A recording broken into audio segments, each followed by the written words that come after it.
Hello everybody, welcome back to 10 Minute Reviews. Jason here bringing you today's video. As always guys, please hit those like and subscribe buttons. We've got a ton of content that we come out with. We're trying to review as many books as possible. Also, don't forget to check the links down below for links to today's book, any other applicable links. This is our Discord channel, and anything else we can think of. Please check it out through the links. One of our fans asked us to set ourselves up with the Amazon affiliates so we could use the traffic through those links.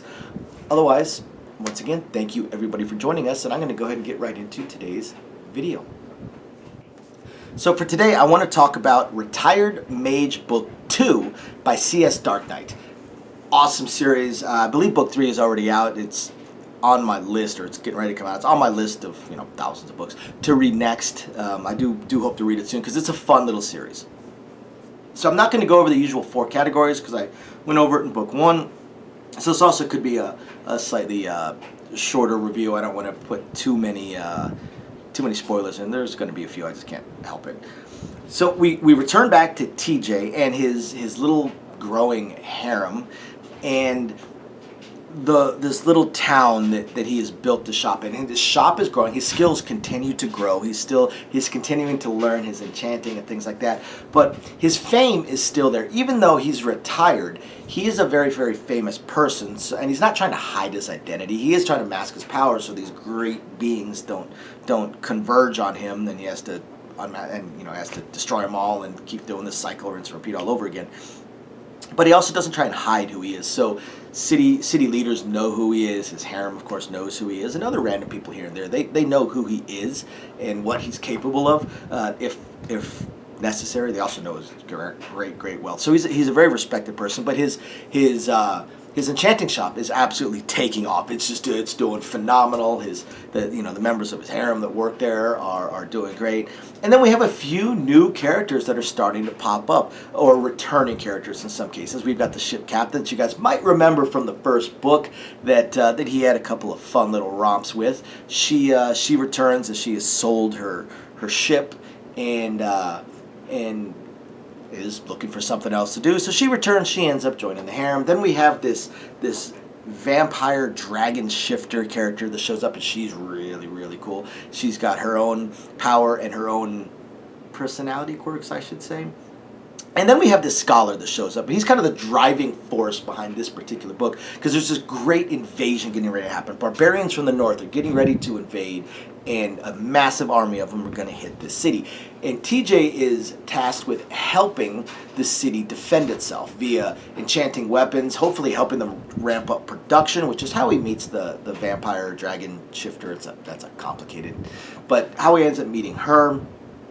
And then the scholar shows up, and the scholar shows up with some items that are very, very fascinating to TJ, that as he's looking at them, he realizes a few different things. First, he realizes that he could use these items, if he could find more of them, if he can help the scholar find more of them, he could use these items to possibly defend the city because they're extremely powerful. The second thing he realizes looking at it is these items are not from the planet. Basically, being an Earth person that has been isekai'd over, he still has a lot of knowledge, not only of our science, of modern science and things on those lines, but he has a knowledge of the broader universe. He knows there is a broader universe. I mean, just imagine being thrown back into the 1600s level back then, that level of technology, that level of scientific prowess, and seeing a Mars lander.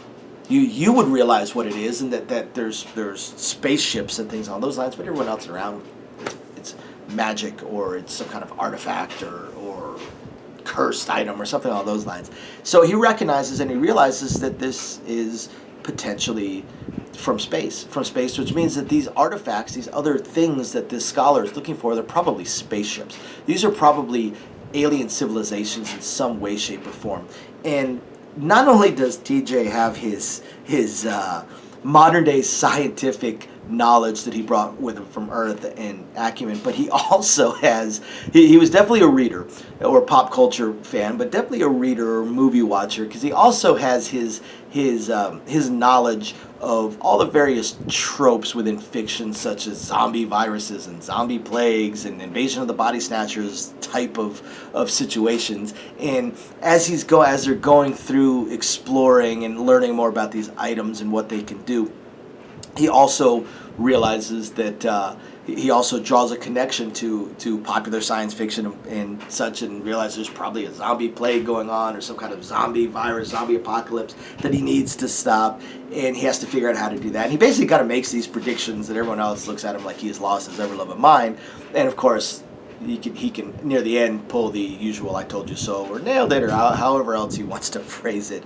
But again, while this is a slice of life for the most part, with a little bit of an overarching plot within this book, which is both the aliens, space alien, zombie virus, barbarian horde attacking. For the most part, it's still a slice of life. TJ is still mostly focused on his enchanting business and his harem, and just having fun, living a peaceful life. Although his version of a peaceful life would be more than most soldiers deal with.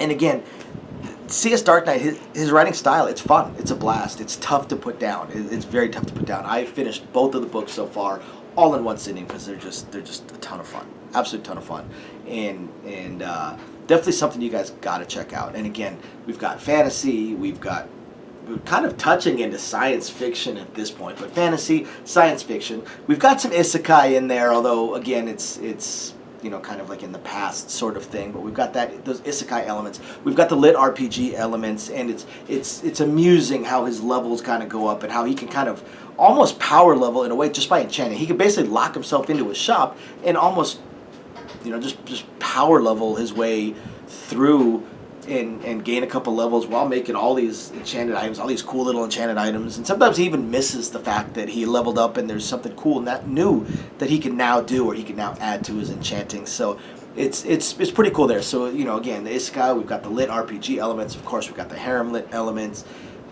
All in all, there's just a little bit for everybody in this book. It's a ton of fun. So thank you, everybody, for watching. And after you guys hit the like and subscribe buttons, or after you guys hit the like and subscribe buttons, definitely, then check down below, check the links, go check out the Retired Mage. If you haven't read book 1 yet, I don't know what you're waiting for. Go read book 1. Ton of fun.